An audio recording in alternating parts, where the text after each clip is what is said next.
Bienvenue sur École en ligne, la plateforme qui a pour vocation de faire de vos enfants des génies.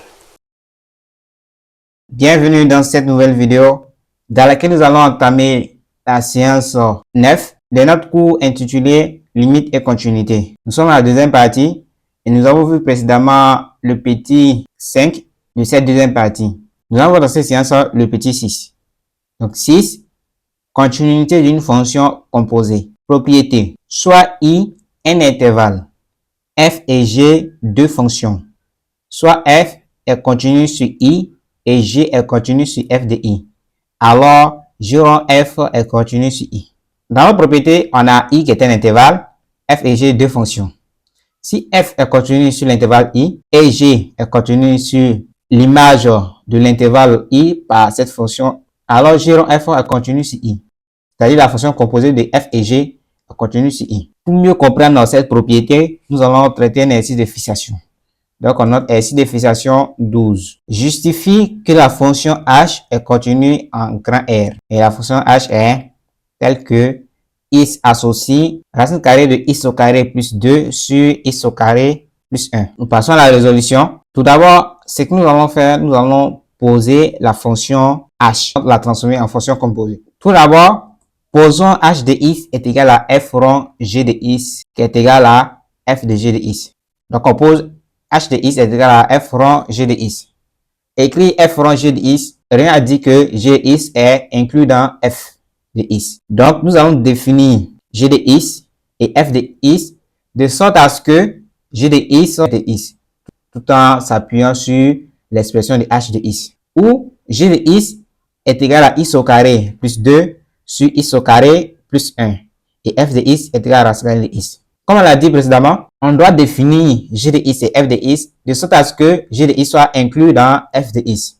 Donc, on va vérifier cela. On a dit que f de x est égal à racine carrée de x. Et g de x est égal à x au carré plus 2 sur x en fonction de cette expression. Donc, on va remplacer g de x dans f de x, voilà, pour respecter cette expression, c'est-à-dire f rond g de x. Donc, si on remplace x par g de x, on aura racine carrée de x au carré plus 2 sur x au carré plus 1, qui est là.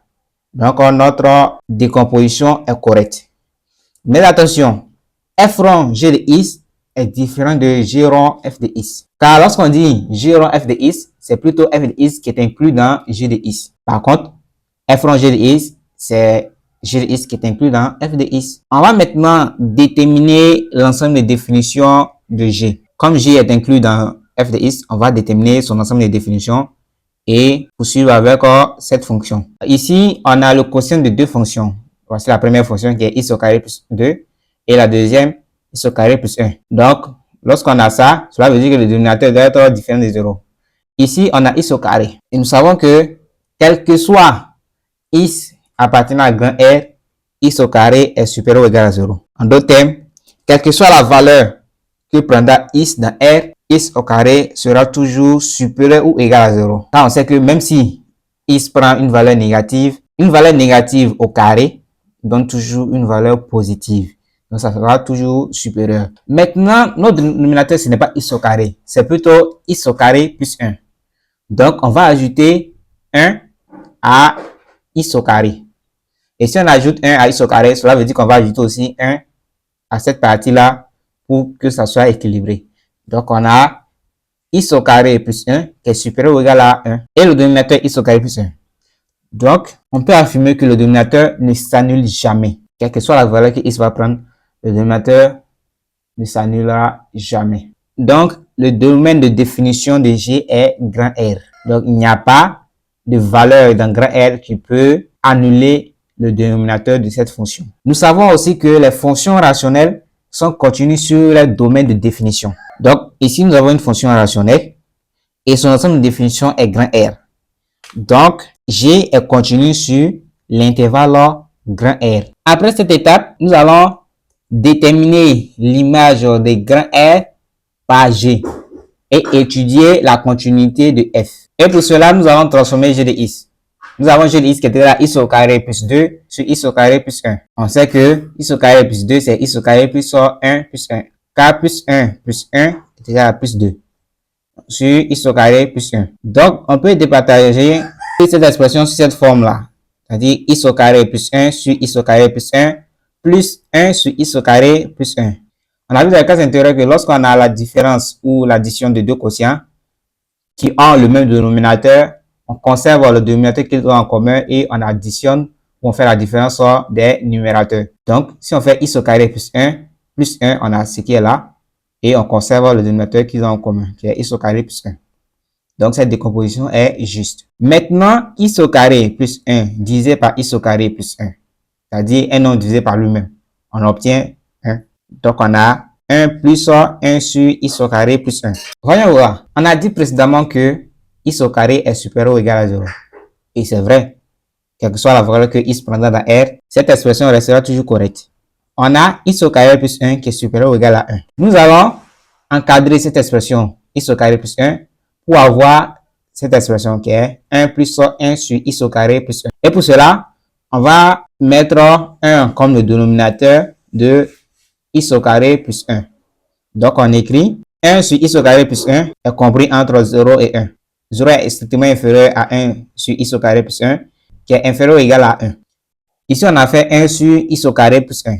Donc, cela veut dire qu'à droite et à gauche, on fait aussi 1 sur ce nombre qui existait. Et là, on avait 1. Donc, lorsqu'on fait 1 sur 1, on a 1.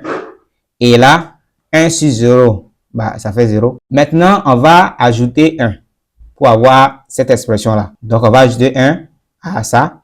Et si on ajoute 1 à ça, cela veut dire qu'on va ajouter 1 aussi sur les deux côtés. Donc, on a 0 plus 1 ici, ça fait 1. 1 plus 1 ici, ça fait 2. Donc, 1 plus 1 sur x au carré plus 1. Et regardez ici. Ici, nous avons écrit strictement inférieur. Car, quelle que soit la valeur que x prend dans la R, 0 sera strictement inférieur à cette valeur-là. Donc, prenons par exemple 0 lui-même. Si on prend 0 lui-même, ça fait 0 au carré. Ici, 1, ça fait 1. Donc, 1 sur 1, ça fait 1. On voit bien que 0 est strictement inférieur à 1, n'est-ce pas?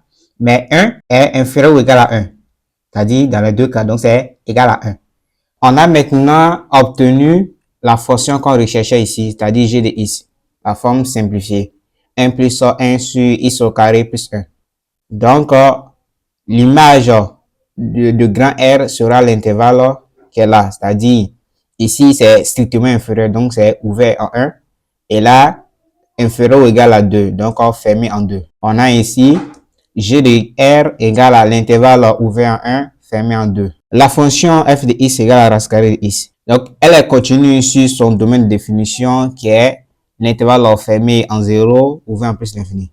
Donc, toute fonction sous la forme racine carrée de x est définie sur son ensemble de définition. Son ensemble de définition qui est l'intervalle fermé en 0, ouvert en plus l'infini. Donc, f est continue sur l'intervalle ouvert en 1, fermé en 2. Car cet intervalle-là appartient à son ensemble de définition.